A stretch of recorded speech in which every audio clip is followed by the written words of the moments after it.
सत्ता परमात्मा पूर्ण ब्रह्म सारी सृष्टि के रचनहार कुल मालिक कबीर परमेश्वर जी की असीम कृपा से आप जी ये सत्यनारायण कथा सुनने के लिए उपस्थित हुए।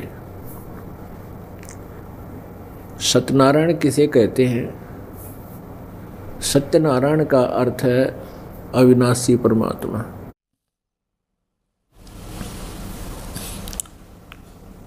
तो अभी तक हमें यही नहीं मालूम था कि सत्यनारायण है कौन, अविनाशी परमात्मा कौन है और किससे हमारे संकट निवारण होंगे, कौन हमारे भाग्य की रेखा को चेंज कर सकता है, परिवर्तित कर सकता है। अभी तक हमें उस परमेश्वर के बारे में ज्ञान नहीं था। हमारे सद्ग्रंथ उस परमेश्वर की महिमा से परिपूर्ण हैं।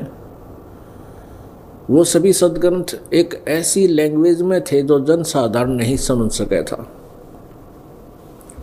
वो लैंग्वेज थी संस्कृत, और संस्कृत भाषा के पढ़ने का एक ही वर्ण को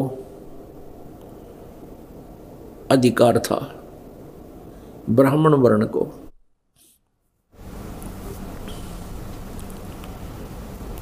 पुण्यात्मा,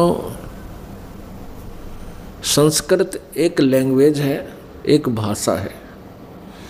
आध्यात्मिक ज्ञान चाहे वो कैसी ही भाषा में विद्यमान हो, उसको समझना अलग वस्तु है।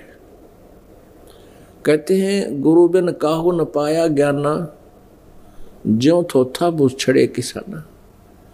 गुरु बिन वेद पढ़े जो प्राणी, और समझे नहीं सार रहे अज्ञानी।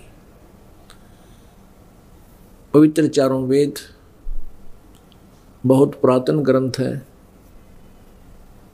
ये संस्कृत भाषा के अंदर लिपिबद्ध हैं। अब उनका अनुवाद कुछ एक संस्कृत भाषा के जानने वालों ने किया है, लेकिन वो आध्यात्मिक ज्ञान से, तत्व ज्ञान से अपरिचित थे, जिस कारण से वो यथार्थ अनुवाद नहीं कर सके। फिर भी बहुत सा मिलता जुलता अनुवाद किया गया है।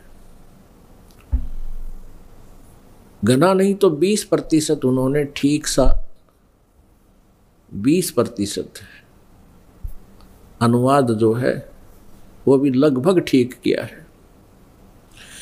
अब वो तत्वज्ञान जो पवित्र वेदों में, पवित्र पुराणों में, पवित्र श्रीमद् भगवत गीता जी के अंदर विद्यमान है, वही परमेश्वर कबीर देव जी ने अपने सच्चिदानंद घन ब्रह्म की वाणी में, कबीर वाणी में लगभग 600 वर्ष पूर्व बोला था, उच्चारण किया था अपने श्रीमुख से। और जिसको आदरणीय धर्मदास जी, जो उनके बहुत उन वरिष्ठ वरणीय पुरुष में से, अच्छी आत्माओं में से एक थे, जिनको भगवान आकर मिलते हैं। ऋग्वेद मंडल नंबर 9 सूक्त नंबर 86 मंत्र नंबर 26 और 27 में, ऋग्वेद मंडल नंबर 9 सूक्त नंबर 82 मंत्र 1, 2, 3 में, ऋग्वेद मंडल नंबर 9 सूक्त नंबर 96 16 से लेकर 20 मंत्र तक, ऋग्वेद मंडल नंबर 9 सूक्त नंबर 97 के 56 और 57 मंत्र में, और भी अनेकों स्थानों पर, अनेकों मंत्रों में, पवित्र वेदों में ये स्पष्ट किया गया है कि वो परमेश्वर, वो पूर्ण परमात्मा जो पूर्ण मोक्षदायक है, सर्व सृष्टि का रचनहार है, वो ऊपर सतलोक में रहता है। वो तीसरे मुक्ति धाम में रहता है, और ऊपर के और 3 लोक और हैं, उनमें भी वही विद्यमान रहता है। वो एक से अनेक रूप धारण करता है। वो अपने उस तीसरे मुक्ति धाम से चलकर आता है, गति करके आता है, और श्रेष्ठ आत्मा, अच्छी आत्मा को वो प्राप्त होता है, मिलता है। फिर उनको आध्यात्मिक ज्ञान प्रदान करता है। आध्यात्मिक ज्ञान प्रदान करने के उद्देश्य से ही परमात्मा सत्यलोक से गति करके यहाँ इस काल के लोक में, पृथ्वी लोक पर वो प्रकट होते। परमात्मा सशरीर है। परमेश्वर एक रूप में असंख्य ब्रह्मांडों के कुल मालिक के रूप में आके लोक के अंदर और ऑल कंट्रोलर के सिंहासन पर, कुल के मालिक के सिंहासन पर विराजमान है और मनुष्य सदृश उनका आकार है। हमारे ही हुनियार है, हमारा सृजनहार, हमारी सबकी उत्पत्ति करने वाला, सभी लोगों के रचने वाला वो परमात्मा मनुष्य सदृश है, हमारे ही समान है।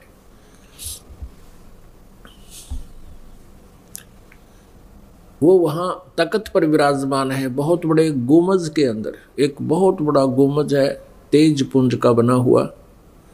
जैसे यहाँ तो सीमेंट से बनता है, वहाँ सब मटेरियल और शरीर सभी आत्माओं का वो एक तत्व से है, नूरी शरीर, नूर से, तेज तत्व से बना हुआ है। तो उसके बीच में परमात्मा का एक सिंहासन है, उस पर वो परमेश्वर विराजमान है। सचखंड के अंदर भी उसका ऐसा ही स्वरूप है, सतलोक के अंदर भी ऐसा है, फिर अलख लोक के अंदर भी ऐसा ही है, फिर अगम लोक में भी ऐसे ही, और अकय लोक में भी वो एक ही परमात्मा बैठा है।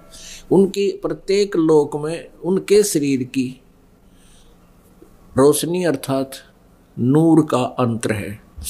सचखंड में, सतलोक में परमात्मा सशरीर है, मनुष्य सदृश है। वहाँ उनके एक रोमकूप में इतनी रोशनी है, करोड़ सूर्य, करोड़ चंद्रमा की मिली जुली रोशनी भी उस परमात्मा के एक रोमकूप के तेज के सामने फीकी रहे।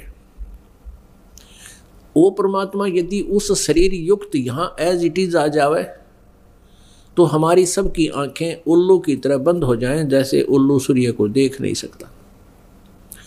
इसलिए वो परमात्मा अपना हल्का तेज पुंज का रूप बना के और वहां से गति करके यहां प्रकट होता है। इसलिए वो परमात्मा के दो शरीर हैं, एक हल्के तेज पुंज का। यजुर्वेद अध्याय नंबर 5 के श्लोक नंबर 1 में 2 बार गवाही दी है, अग्ने तनुरसी विष्णुवे तवा सोमस्य तनुरसी। अग्नि माने परमेश्वर, तनु माने सशरीर, असी माने है। परमेश्वर सशरीर है, हे परमेश्वर आपका तेजो में शरीर है। और विष्णुवे तवा सोमस्य तनुरसी, विष्णुवे माने सबका पालन पोषण करने के लिए, तवा माने उस, सोमस्य माने अमर पुरुष का, तनु मीन शरीर, असी माने है। वो परमात्मा सतलोक से चलकर आता है, यहाँ अतिथि रूप में आता है। अतिथि माने मेहमान, गेस्ट। अतिथि का अर्थ होता है जिसके आने की तिथि पूर्व निर्धारित ना हो, कभी भी आ टपके, कभी भी आ जावे, उसको अतिथि बोलते हैं। और दूसरे शब्दों में उसको गेस्ट बोलते हैं, अंग्रेजी में मेहमान भी बोलते हैं, हिंदी में। तो इस यजुर्वेद अध्याय नंबर 5 के मंत्र नंबर 1 में 2 बार गवाही दी है कि वो परमात्मा सशरीर है। और फिर अग्नि तनुरसी का अर्थ है कि परमात्मा सतलोक में जहाँ विराजमान है, उसका बहुत तेजों में शरीर है आप जी का। हे परमात्मा, आप जी का बहुत तेजों में शरीर है। उस शरीर में वो परमात्मा वहाँ सतलोक में स्थायी रूप में रहते हैं।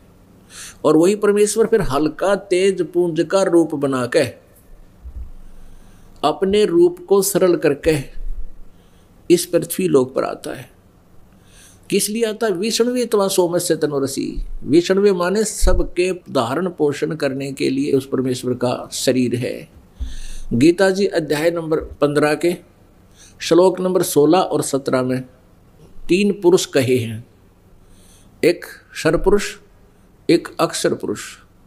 श्रीमद् भगवत गीता अध्याय नंबर 15 के श्लोक नंबर 16 में कहा है कि अक्षर पुरुष और सरपुरुष ये दो परमात्मा हैं इस लोक में, और इनके और तथा इनके अंतर्गत जितने प्राणी आते हैं उन सभी का शरीर नाशवान है, और जीवात्मा ये किसी की मरती ही नहीं, वो अलग बात है। इससे सिद्ध है कि श्रीमद् भगवत गीता अध्याय नंबर 15 के श्लोक नंबर 16 में सरपुरुष और अक्षर पुरुष, ये दोनों पुरुष, दोनों प्रभु नाशवान बताए हैं। वैसे अक्षर पुरुष का अर्थ होता है अविनाशी परमात्मा, लेकिन श्रीमद् भगवत गीता अध्याय 15 के श्लोक 17 में एक विशेष वर्णन है कि उत्तम पुरुष तो अन्य परमात्मा इति उदाहरत है। ये लोकत्रयम् आविश्य विवर्ती अवय ईश्वर है। 17वें श्लोक में कहा है कि वास्तव में श्रेष्ठ परमात्मा तो कोई और है। श्लोक नंबर 16 में वर्णित सरपुरुष अक्षर पुरुष से कोई और उत्तम पुरुषत्व अन्य, वो और है श्रेष्ठ परमात्मा अन्य है जो इन दोनों से भिन्न है, और वही परमात्मा कहलाता है। क्या उद्देश्य है उस परमेश्वर का? यह माने जो यह लोकत्रय आविश्य विवर्ती, जो तीनों लोकों में प्रवेश करके सबका धारण पोषण करता है, सबका पालन पोषण करता है, अवय ईश्वर है। वो अवय माने अविनाशी परमेश्वर है। अपने आत्मा वो पूर्ण परमात्मा, उसका नाम क्या है? वो तत्व ज्ञान को, वेदों के ज्ञान को, जिसमें सूक्ष्म वेद का ज्ञान भी इंक्लूड है, इन पांचों वेदों को वो परमात्मा अपनी अमृतवाणी के द्वारा, अपने मुखारविंद से, कविताओं से, लोकोक्तियों के माध्यम से, शब्दों के माध्यम से, यानी पद्य भाग के माध्यम से वो उच्चारित करता है, बोलता है, ऊंचे स्वर में बोलता है। कविताओं से बोलने से उसको वो कवि, उसका नाम कबीर देव है। वो वास्तविक नाम उस परमेश्वर का कबीर देव है। हम उसको देव माने साहब कहो, राम कहो, परमेश्वर कहो, हम उसे कबीर देव कहने लगे, कबीर साहब कहने लगे। कबीर हम वह को बै बोलते हैं। जैसे वेदों को अपनी लोकल लैंग्वेज में हम वेद कहते हैं, वेद। ऐसे ही तो हम कबीर, उस कबीर देव को, देव माने साहब, भगवान राम, हम कबीर साहब कहने लगे, कबीर देव कहने लगे, कबीर परमेश्वर कहने लगे। बात एक ही है।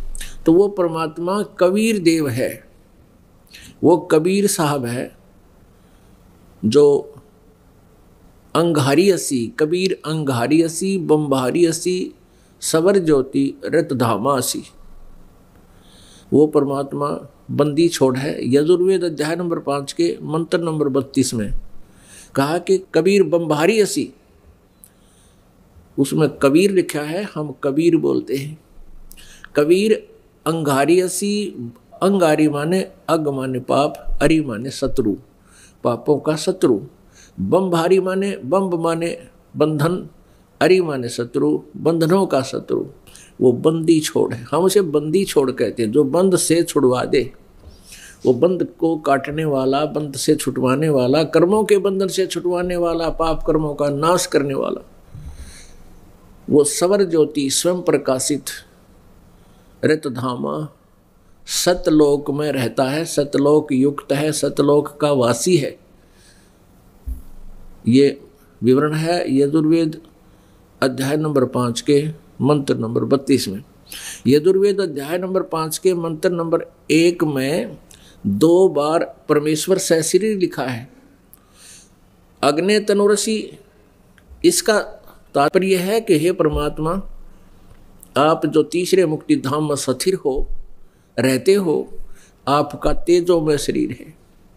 विष्णुवेतवा सोमस्य तनुरसी, सबका धारण पोषण करने के लिए, सबका पालन पोषण करने के लिए श्रीमद् भगवत गीता अध्याय नंबर 15 के श्लोक 17 के अनुसार सबका धारण पोषण करने के लिए तवा माने उस, सोमस्य माने अमर पुरुष का, उस सत्य पुरुष का, उस सत्यनारायण का, उस अविनाशी परमेश्वर का शरीर है।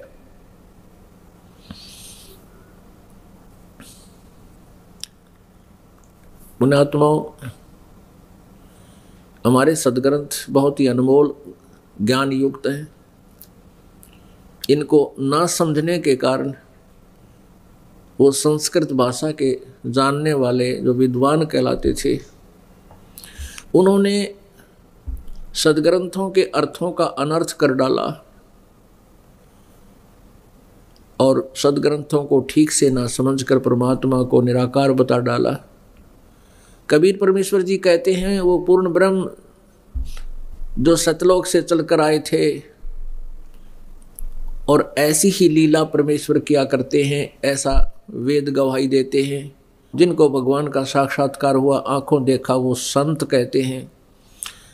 आंखों देखा जिन्होंने परमात्मा का साक्षात्कार किया, वो वर्णीय पुरुष यानी श्रेष्ठ पर आत्माएं जिनको भगवान मिलते हैं और मिले हैं, उन्होंने भी यही बताया है और हमारे पवित्र वेद भी यही बताते हैं, पवित्र सदग्रंथ भी यही बताते हैं। और जो दंत कथा, जो लोकवेद आज तक हमें सुनाया गया था, उन वेद ज्ञानहीन ऋषि महर्षि नकलियों द्वारा, झूठों द्वारा, वो एक दंत कथा थी, अनुभवहीनता थी उन लोगों की। परमेश्वर कबीर देव जी जो काशी में, बनारस में धानक की भूमिका करके चले गए, 120 वर्ष रहे, जो जुलाहा बनकर एक जन साधारण की तरह कार्य किया। ये भी वेदों में लिखा है कि वो परमात्मा, ऋग्वेद मंडल नंबर 1 सूक्त नंबर 31 के मंत्र नंबर 18 में लिखा है कि मनुष्यवत अग्नि, हे मनुष्य के समान परमात्मा, अग्नि माने परमेश्वर, आप एक जीवन, एक जन साधारण की तरह अपना कर्म करके, निर्वाह करके दिखाते हो, लीला करते हो। आप प्रत्येक युग में ऐसी लीला करते हो। हे परमेश्वर, एक बार फिर आइए और हमें ज्ञान दीजिए, उसी प्रकार फिर आइए और कुछ दिन हमारे बीच में आप रहिए। तो पुण्यात्माओं, परमेश्वर कबीर जी कहा करते, वेद मेरा भेद है, मैं ना वेदन के माही, और जौन वेद से मैं मिलूँ वो वेद जानते नहीं। ये चारों वेद मेरी ही महिमा का गुणगान कर रहे हैं, लेकिन इन चारों वेदों में मेरे पाने का वो यथार्थ मंत्र नहीं है। चारों वेदों में गुणगान तो पूर्ण परमेश्वर का ही है 90%, 10% अन्य क्रियाओं की जानकारी है, और उनमें ब्रह्म काल ब्रह्म की भी थोड़ी सी व्यवस्था है कि ये क्या करता है, इसकी क्या क्षमता है। और केवल पूजा की विधि इस ब्रह्म तक की है, ओम नाम का जाप। ब्रह्म कहो, इसे सर्वपुरुष कहो, इसे सर्वब्रह्म कहो, ज्योत स्वरूपी निरंजन काल कहो। ये 21 ब्रह्मांड का स्वामी है। गीत श्रीमद् भगवत गीता अध्याय नंबर 15 श्लोक नंबर 16 के अनुसार सर्वपुरुष व अक्षर पुरुष ये दोनों नासवान हैं। ये सर्वपुरुष, इसको ब्रह्म भी कहते हैं, ज्योत स्वरूपी निरंजन भी कहते हैं, इसको काल भी कहते हैं। ये 21 ब्रह्मांड का स्वामी है, प्रभु है, भगवान है, पुरुष है। और जो अक्षर पुरुष है इसको परब्रह्म भी कहते हैं। ये 7 संख्य ब्रह्मांड का स्वामी है, ये भी नासवान है। वैसे अक्षर पुरुष का अर्थ अविनाशी होता है, लेकिन श्रीमद् भगवत गीता अध्याय नंबर 15 श्लोक 17 ने स्पष्ट कर दिया कि उत्तम पुरुष तो अन्य है, श्रेष्ठ परमात्मा तो सर्वपुरुष और अक्षर पुरुष से कोई और है, और वही तीनों लोकों में प्रवेश करके, और वही परमात्मा कहलाता है, वही तीनों लोकों में प्रवेश करके सबका धारण पोषण करता है। वो अव्यय ईश्वर है, वो है अविनाशी, वास्तव में अविनाशी वो है। अब जैसे सर्वपुरुष और अक्षर पुरुष ये दोनों नासवान कैसे? सर्वपुरुष तो चलो नासवान है ही, सर माने नासवान, पुरुष माने प्रभु कहते ब्रह्म कहो। और अक्षर ब्रह्म यानी अक्षर पुरुष पर ब्रह्म को भी नासवान कहा, जबकि अक्षर पुरुष का अर्थ होता है विनाशी प्रभु। अब यहाँ डिफाइन करना होता है, जैसे एक चाय पीने का ये सफ़ेद सा चीनी का बना हुआ, मिट्टी का बना हुआ कप होता है, कितना सुंदर है। आम मिट्टी से, आम मिट्टी के बर्तन से इसका बहुत अच्छा कलर भी है, बहुत सुंदर है, फिनिशिंग भी अच्छी है। तो ऐसा है हमारे शरीर, तो समझो मिट्टी के हैं, और इन ब्रह्मा विष्णु महेश और ब्रह्म जो काल है, ज्योति निरंजन है, इसका शरीर समझो ये चीनी के कप जैसा मटेरियल से बना हुआ है। और अक्षर पुरुष जिसको अविनाशी कहा गया, उसका समझ लो कि स्टील का बना हुआ शरीर है। अब स्टील जो है उस मिट्टी के, सफ़ेद मिट्टी के चीनी के कप की तुलना में बहुत ज़्यादा सथाई है। अब चीनी का कप, वो मिट्टी वाला कप तो फर्श पर गिर जाए, हाथ से छूट जाए, टुकड़े टुकड़े हो जाता, अंडरस्टूड है कि तो नासवान है। लेकिन जो स्टील का कप है, हाथ से गिर भी जा लेकिन टूटता नहीं, और काफ़ी वर्षों तक मनमाना 50-20 वर्ष में जाकर उसका जंग लगे, फिर वो नाश को प्राप्त हो। तो ऐसे वो सरपुरुष से अक्षर पुरुष तुलनात्मक तरीके से अविनाशी है, लेकिन वास्तव में अविनाशी नहीं है। वास्तव में अविनाशी सोना धातु है, स्वर्ण, गोल्ड। तो ऐसे परमात्मा को तो समझो गोल्ड, पूर्ण परमेश्वर को परम उत्तम पुरुष जो अन्य है वो तो है गोल्ड धातु से बना हुआ शरीर है, सभी सह शरीर है। अब इनकी एज फैक्टर बताते हैं, इनकी आयु कितनी है और किस प्रकार इनको अविनाशी सत्यनारायण कहा गया गलती से, लेकिन वास्तव में सत्यनारायण तो एक ही है। अब जैसे एक मानव शरीर, मानव की आयु 100 वर्ष लगभग है, और एक ब्रह्मा जी की आयु, काल के पुत्र हैं रजगुण ब्रह्मा, सतगुण विष्णु, तमगुण शिव जी। इन काल के पुत्रों की, रजगुण ब्रह्मा, सतगुण विष्णु, तमगुण शिव जी की आयु कितनी है? ब्रह्मा जी की आयु पहले कैलकुलेट करते हैं। एक चतुर्युगी में, सतयुग, त्रेता, द्वापर और कलयुग, ये 4 युग होते हैं। इनके कुल वर्षों का जोड़ 43,20,000 होता है। 43,20,000 वर्ष। ऐसी 1000 चतुर्युग का ब्रह्मा जी का दिन और इतनी ही रात्रि। अब अंदाजा लगाइए पुण्यात्माओं, इतना ही दिन और इतनी ही रात्रि, और ऐसे बने हुए 30 दिन रात का महीना और 12 महीनों का 1 वर्ष और 100 वर्षों की ब्रह्मा रजगुण जी की आयु।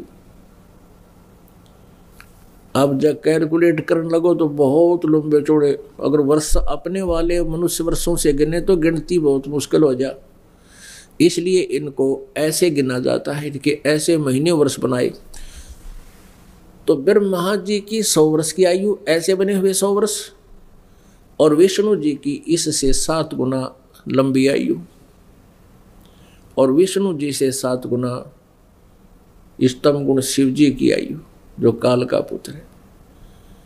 पुण्यात्माओं, और 70,000 बार जब ये काल का पुत्र शिव मर लेगा, यानी शिव का मरना तात्पर्य है कि 7 ब्रह्मा मर लेंगे, जब एक विष्णु मरेगा, 7 विष्णु की मृत्यु हो लेगी तब एक शिव मरेगा। ऐसे 70,000 बार दो शिव मर लेगा की मृत्यु हो लेगी, तब एक ब्रह्मांड का विनाश होगा, सभी प्राणियों का नाश होगा, दुर्गा और काल की भी मृत्यु होगी। दुर्गा और ये काल यानी सरपुरुष, ये पति पत्नी हैं। इनका यहाँ विनाश होगा, इनके भी शरीर नष्ट होंगे। फिर परमेश्वर की एक लीला है, परमात्मा कबीर परमेश्वर का बना विधान है कि फिर ये दूसरे ब्रह्मांड में चले जाएंगे। वहाँ दुर्गा और इस ब्रह्म का, सर्वपुरुष का शरीर अपने आप निर्मित हो जाता है, युवा, दोनों युवा हो जाते हैं। और फिर ये अपना कुछ वचन से, कुछ मैथुन क्रिया से सृष्टि उत्पन्न करते हैं। तो ऐसे जो एक ब्रह्मांड का विनाश हुआ 70,000 बार त्रिलोकीय शिव की मृत्यु के उपरांत, तो ये एक युग हो गया किसका? अक्षर पुरुष का। अब अक्षर पुरुष की आयु की कैलकुलेशन ऐसे होगी, अक्षर पुरुष का आयु एक युग हो गया, और ऐसे 1000 युग का अक्षर पुरुष का दिन और इतनी ही रात्रि। ऐसे ही 30 दिन रात का महीना और 12 महीनों का एक वर्ष, और ऐसे बने हुए 100 वर्ष की उस अक्षर पुरुष यानी पर ब्रह्म की आयु, तब उसकी मृत्यु होगी। अपने आत्माओं विचार करो,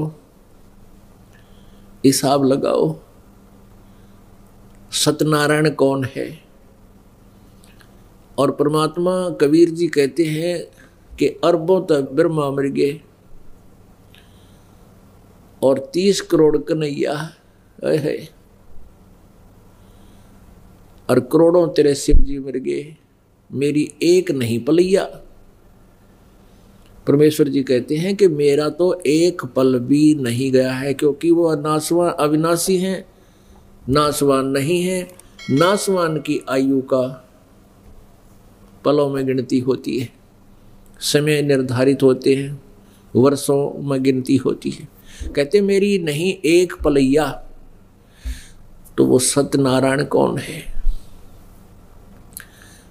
अभी तक हम श्री विष्णु जी को सत्यनारायण माना करते, क्योंकि इनकी भी आयु बहुत घनी है और हमारी आयु की तुलना में तो बहुत ही लंबी चौड़ी, यानी ये हमारे लिए तो अविनाशी ही लगे थे। हमने अपने आत्माओं जैसे कुछ ऐसे कीड़े मकोड़े होते हैं, कुछ ऐसे पक्षी हैं, ऐसे पशु हैं जो मनुष्य के जीवन में 100 बार मर लेते हैं और जन्म ले लेते हैं। अब उनको कोई बताओ, जैसे कई ऐसे हैं कि एक दिन में जन्म होता है, एक ही दिन में वो युवा हो जाते हैं, अपनी संतान भी उत्पत्ति कर लेते हैं कुछ जीव, और वो मर भी जाते हैं। अब उनसे कोई कहे कि मनुष्य की आयु 100 वर्ष है, फिर उनका हिसाब लावे कि इनका 365 दिन का एक वर्ष होता है, और ऐसे 100 वर्ष की आयु है, तो वो ऐसे वो कीड़े मकोड़ों की तुलना में मनुष्य की आयु बहुत लंबी है। वो ये सोचते होंगे कि ये भाई कद मरेंगे तो मरते नहीं होंगे, मनुष्य तो बहुत लंबी आयु है। अपने आत्माओं जैसे हमारी आयु है, इसकी तुलना में उन ब्रह्मा विष्णु महेश की इतनी लंबी आयु है कि हम सोचना भी भूल जाते थे कि ये भी कभी मरेंगे। और फिर ब्रह्म की सरपुरुष की आयु वो 70,000 बार एक त्रिलोकीय शिव मर ले, तब ब्रह्मलोकीय उस काल रूपी शिव सदा शिव की मृत्यु होती है ब्रह्म की, और उसका वो एक युग हो गया परब्रह्म का, अक्षर पुरुष का।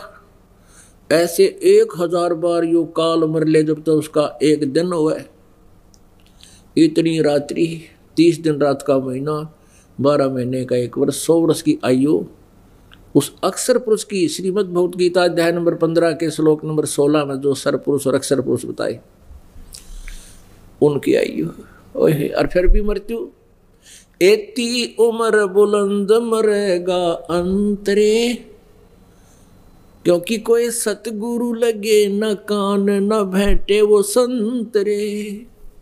यदि इतनी लंबी आयु भी हो जाएगी तो भी अंत में तेरी मृत्यु होगी। कारण क्या है? क्योंकि तुझे वो तत्वदर्शी संत नहीं मिले। कौन से तत्वदर्शी संत? जो श्रीमद् भगवत गीता अध्याय नंबर 4 के और श्लोक नंबर 34 में जिनके विषय में कहा है, उसमें कहा है कि अर्जुन, उन तत्वदर्शी संतों की खोज कर उनको दंडवत प्रणाम करने से, कपट छोड़ करके प्रसन्न करने से, वो तत्व ज्ञान से परिचित तत्वदर्शी संत उस परमात्म तत्व को बताएंगे, उसका ज्ञान कराएंगे। वो तत्व ज्ञान कौन सा है? श्रीमद् भगवद गीता अध्याय नंबर 4 के मंत्र नंबर 32 में उसमें कहा कि जैसा अर्जुन अभी श्रीमद् भगवद गीता अध्याय नंबर 4 श्लोक 25 से लेकर 31 तक तूने जो वर्णन सुना कि कोई तो केवल वेद अध्ययन स्वाध्याय को ही अपना मोक्ष मार्ग मानते हैं, कोई केवल योग अभ्यास करता है, कोई देवताओं की पूजा को, कोई तप करके, कोई क्रियाएं करके, कोई श्वास प्रश्वास की क्रिया को ही देखते रहते हैं। श्वास बाहर जाता उसको ध्यान रखो, अंदर जाता उसको ध्यान रखो। और कुछ तीक्ष्ण अहिंसा व्रतों को ही कर रहे हैं, जैसे मुंह पर पट्टी बांध के घूमना, नंगे पैरों घूमना। कहते इस तरह की जो साधनाएं जो साधक करते हैं वो अपनी अपनी साधना को पाप नाशक मानते हैं, मोक्षदायक मानते हैं। अगर यदि उनको ये पता लग जाए कि ये मोक्ष मार्ग नहीं है, तुरंत त्याग दे। लेकिन जो भी जो साधना कर रहा है उसको सही मान कर लगा हुआ है ना, तो एक दिन भी ना करे इंसान। फिर बताया चौथे अध्याय के 32वें श्लोक में कि उस परमेश्वर के, परमात्मा के पाने की यथार्थ भक्ति विधि, परमेश्वर सच्चिदानंद घन ब्रह्म की वाणी में ब्रह्मणे मुखे। अब यहाँ पुण्यात्माओं थोड़ी सी गड़बड़ कर रखी अनुवादकर्ताओं ने श्रीमद् भगवद गीता अध्याय नंबर 4 के श्लोक नंबर 32 में। यहाँ ब्रह्मणे मुखे का अर्थ उन्होंने गलत अनुवाद ये कर दिया कि ब्रह्मणे मुखे का अर्थ कर दिया वेद की वाणी में।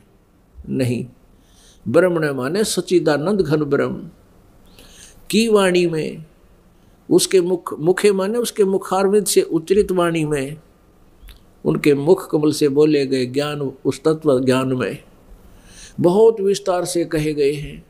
और उस तत्व ज्ञान को जानने के बाद तू सब कर्मों के बंधन से पूर्ण मोक्ष प्राप्त करेगा, उनसे मुक्त हो जाएगा। और उस ज्ञान को चौथा अध्याय के 34वें श्लोक में कहा कि उस ज्ञान को तू तत्वदर्शी संतों के पास जाकर समझ। तो उनको विनम्र भाव से प्रार्थना करना चाहिए, क्योंकि ये अनमोल मार्ग प्राप्त करना होता है। इसमें कोई आकड़ पाड़ का बोल रहा है तो कोई ना बतावे। आप किसी पड़ोसी से कोई वस्तु मांगने जाते हो तो उसके साथ भी बहुत प्यार से बोलते हो, भूमिका बनाते हो, बच्चे ठीक हैं, क्या करते हैं, फिर बाद में प्रार्थना करते हो कि मुझे ऐसे वस्तु की आवश्यकता है, उधारी मांगते हो कुछ समय के लिए, वो तब देता है। तो आप यदि जाति कहो कि अपना टेलीविज़न देना के हमने ऐसे ऐसे करना है, तो आपके बोलने के व्यवहार से वो समझ जाएगा कि वो आदमी ठीक नहीं है, और फिर वो देगा नहीं, कह देगा हमारा तो खराब हो रहा है। और यदि आप विनम्र भाव से भूमिका बनाकर बैठोगे, बतलाओगे और ठीक हो बच्चे ठीक है, फिर कहोगे जी एक कुछ समय के लिए टेलीविज़न चाहिए था, तो वो ना होगा ना, खराब होगा। और पड़ोसी का ला के दे दे मन आपको, अपना तो छोड़, अपना होता ठीक तुरंत दे। तो पुण्यात्मा हमने कल्याण मार्ग पूछना होता है संत से, तो बहुत प्यार से आधीनी से विनम्र भाव से प्रार्थना करें। और तत्वदर्शी संत जो ज्ञान देता है उसमें आपके उस खचड़ा ज्ञान में बहुत अंतर होता है, और आप जी को वो यथार्थ ज्ञान भी कुछ समय के लिए ऊट पटांग लगता है, क्योंकि आपने स्वयं ऊट पटांग ज्ञान ठोक रखा है, अंदर भर रखा है। तो बेसिक आपके मन में शंकाएं उत्पन्न होती रहे, पर वो ज्ञान सुनते ही रहना चाहिए। और कुछ दिनों के बाद आपके ज्ञान का आपको ही पता चल जाएगा वो कैसा था। तो ऐसे कहते हैं उस तत्वदर्शी संतों के पास जाकर के विनम्र भाव से उस परमेश्वर के तत्व ज्ञान को समझ। एक तो इससे ये कंसेप्ट क्लियर हो गया कि गीता ज्ञानदाता उस परमेश्वर के, उस सच्चिदानंद घन ब्रह्म की वाणी से परिचित नहीं है, तो वो ज्ञान वेदों और गीता से बाहर का है। जो श्रीमद् भगवत गीता और वेदों में नहीं वर्णित है। यदि वेदों और गीता में वर्णित होता तो ये कहने की आवश्यकता ही नहीं पड़ती कि तत्वदर्शी संत बतावेंगे उन तो सुनो। पवित्र यजुर्वेद अध्याय नंबर 40 के मंत्र नंबर 10 से लेकर 13 में एक स्पष्ट प्रकरण दिया है, कंसेप्ट क्लियर किया है। वेद ज्ञान ब्रह्म बोल रहा है, ब्रह्म दे रहा है, और परम अक्षर ब्रह्म के बारे में बता रहा है कि उस परमेश्वर के बारे में कोई तो कहता है वो संभवात, संभवात माने जन्म लेने वाला, यानी मनुष्य की माँ के गर्भ से नाम जन्म लेकर आता है, प्रकट होता है, साकार होता है। और कोई कहता असंभवात, यानी उसका जन्म नहीं होता, वो निराकार है। कहते हैं साकार और निराकार का निर्णय परमात्मा कैसा है वो बताएगा तत्वदर्शी संत, धीरा नाम, वो तत्वदर्शी संत बताएंगे, उनसे जाकर सुनो। और फिर क्या बताया इन तीनों श्लोकों में, 10, 11, 12, 13, इन 4 श्लोकों में, मंत्रों में, यजुर्वेद अध्याय नंबर 40 के 10 से 13 में फिर ये बताया कि कोई तो एक किसी भाषा विशेष के अक्षर ज्ञान हो जाने से, विद्या प्राप्त हो जाने से उसको विद्वान कहने लग जाते हैं, और जिसको अक्षर ज्ञान नहीं है उसको अविद्वान कह देते हैं। विद्वान और अविद्वान को भी वो तत्वदर्शी संत बताएंगे विद्वान कौन है और अविद्वान कौन होता है, उनसे पूछो। तो इससे सिद्ध है कि पवित्र वेद और पवित्र गीता, श्रीमद् भगवत गीता, ये दोनों एक जैसा ही ज्ञान रखते हैं, क्योंकि श्रीमद् भगवत गीता इन 4 पवित्र वेदों का सारांश है। कोड वर्ड इसमें अत्यधिक है। 4 वेदों को सोर्ट करके पूर्ण परमेश्वर ने इस काल के अंदर एक रिमोट से प्रेरणा दी। महाभारत के युद्ध में श्री कृष्ण में प्रवेश करके इस काल ने ये श्रीमद् भगवत गीता का पवित्र ज्ञान बोलना पड़ा। ना युद्ध में और शास्त्र पढ़ने का के तो वहाँ तो हथियार संभाला कर, कौन सा कारगर है, कौन सा ठावर, कौन सा धरा। तो वहाँ परमेश्वर ने ऐसा समय देखा, कबीर परमेश्वर ने काल से अपने प्रेशर से ये सारा कुछ उगलवा दिया।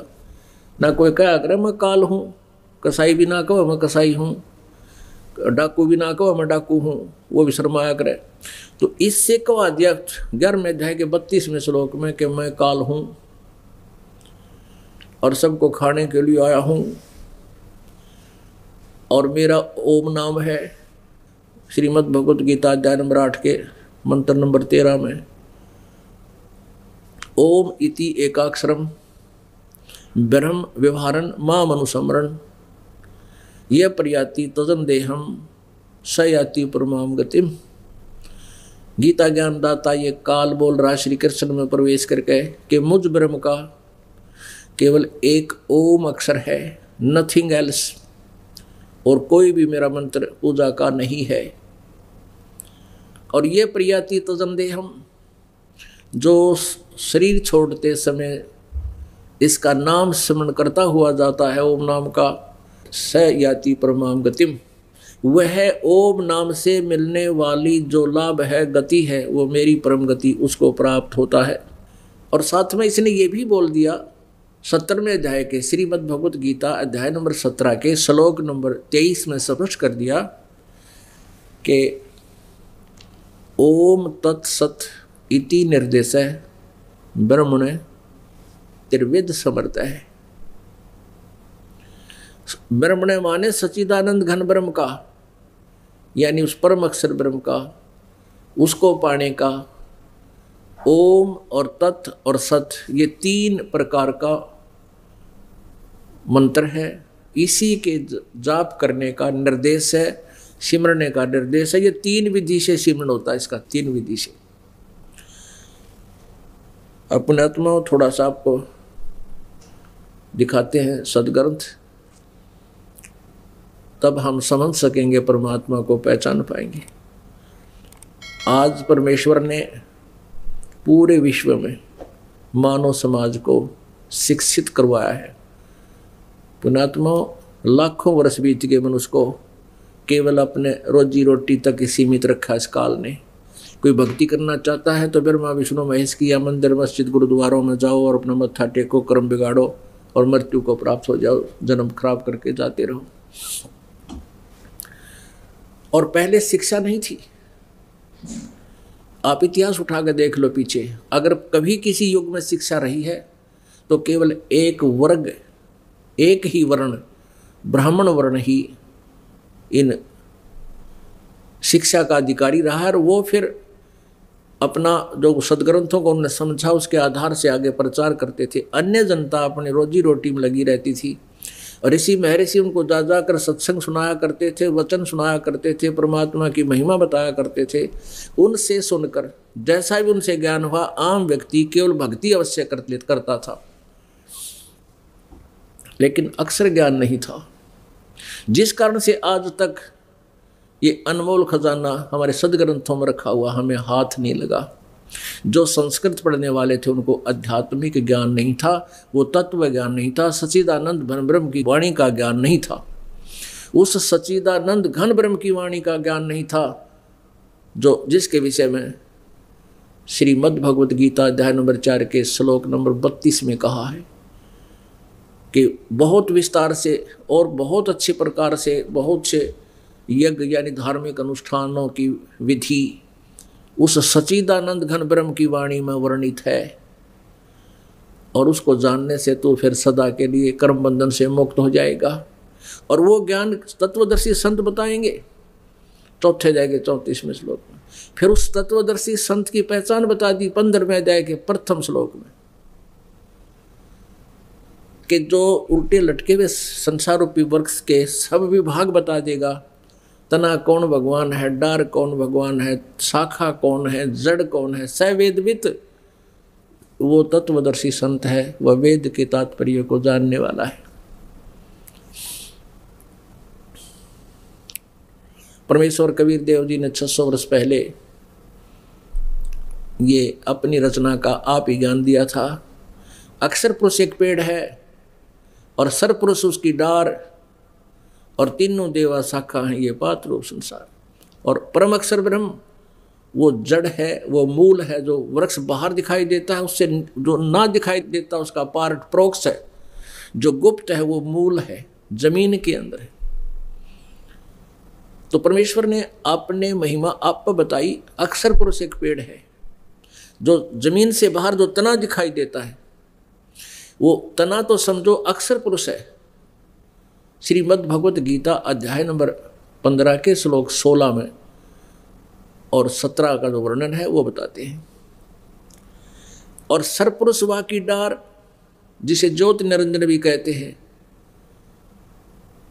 एक वृक्ष के पेड़ के आगे चल के डार बन जाती है, डार मोटी मोटे डाले, और फिर उसके शाखा फूटती है। ऐसे वो तीनों देवा शाखा हैं और पात रूप संसार। एक बार देखिए इस संसार रूपी वृक्ष के चित्र को। ये है उल्टा लटका हुआ संसार रूपी एक वृक्ष, एक पेड़। इसमें ये ऊपर को जड़ है, ऊर्ध्व मूलम अधः शाखम। श्रीमद् भगवत गीता अध्याय नंबर 15 के श्लोक नंबर 1 में सिर्फ इतना ही वर्णन किया कि ऊपर को जड़ और नीचे को तीनों गुण, रजगुण ब्रह्मा, सतगुण विष्णु, तपगुण शिव जी रूपी शाखा वाला। ऊपर को जड़ तो है देव परम पुरुष यानी परम अक्षर ब्रह्म पूर्ण परमात्मा, तो उसकी जड़ है संसार रूपी वृक्ष की। और बस इतना ही भेद दिया है गीता जी में, ऊर्ध्व मूलम और अधः शाखम। बस ऊपर को जड़ वाला, नीचे को शाखा वाला, तीनों गुण रूपी शाखा वाला संसार रूपी वृक्ष है। और जो संत इसके सभी विभाग बता देगा, छंदासी यस्य प्रणानी ये तम वेद स वेदवित, जो उसके सभी भागों को, छंद माने अलग अलग टुकड़ों को, जो बता देगा स वेदवित, वो तत्वदर्शी संत है। तो कबीर परमेश्वर जी ने बताया था अक्षर पुरुष एक पेड़ है, क्योंकि जमीन से बाहर जो दिखाई देता है ये पेड़ होता है। तो ये तो अंदर परमात्मा तो प्रोक्ष है, गुप्त है। अक्षर पुरुष एक पेड़ है और सरपुरुष उसकी डार, ये सरपुरुष। इस पेड़ के ये ऐसी ऐसी काफी डार होती है, उनमें से एक सरपुरुष ये ब्रह्म, वह की डार और तीनों देवा शाखा है ये पात रूप संसार। सच्चिदानंद घन ब्रह्म यानी कबीर वाणी में आज से 600 वर्ष पहले परमात्मा ने ये ज्ञान दिया था। अक्षर पुरुष एक पेड़ है और ये ज्योति निरंजन सरपुरुष वा की डार और तीनों देवा शाखा हैं ये पात रूप संसार। तो परमेश्वर स्वयं ही आते हैं, यथार्थ ज्ञान देते हैं, इसलिए वो तो अपने यथार्थ ज्ञान को लोकोक्तियों के माध्यम से बताते हैं, जिस कारण से वो कबीर देव कहलाते हैं। कवि, उसको कवि कहते हैं, उसका वास्तविक नाम भी फिर कबीर देव ही कहा जाता है। वेल नोन है वो कबीर। और ये गुप्त है, ये पूर्ण परम अक्षर ब्रह्म, पूर्ण ब्रह्म, परम अक्षर ब्रह्म, परम अक्षर पुरुष कहो चाहे परम अक्षर ब्रह्म को। उत्तम पुरुष तो अन्य ये लोग तरमावेश विवर्ती। उत्तम पुरुष तो यानी सही परमात्मा श्रेष्ठ भगवान तो कोई और है जो सबका धारण पोषण करता है, क्योंकि संसार रूपी वृक्ष को परवरिश उसका कौन धारण पोषण करता है? ये जड़ों से वृक्ष की परवरिश होती है, तो वो जड़ रूपी परमात्मा है, वो मूल है। ऊर्ध्व मूलम, ऊपर को जड़ वाला, वो दिव्य पुरुष तो मूल है और तीनों गुण रूपी शाखा है। और ये इस प्रकार इस संसार रूपी वृक्ष का विस्तार से विवरण परमेश्वर कबीर देव जी ने अपनी लोकोक्तियों के माध्यम से अपनी अमर वाणी में, कबीर वाणी में बताया था आज से 600 वर्ष पहले। और यही वेद बताते हैं कि वो सच्चिदानंद घन ब्रह्म अपनी वाणी को ऐसे वो अपने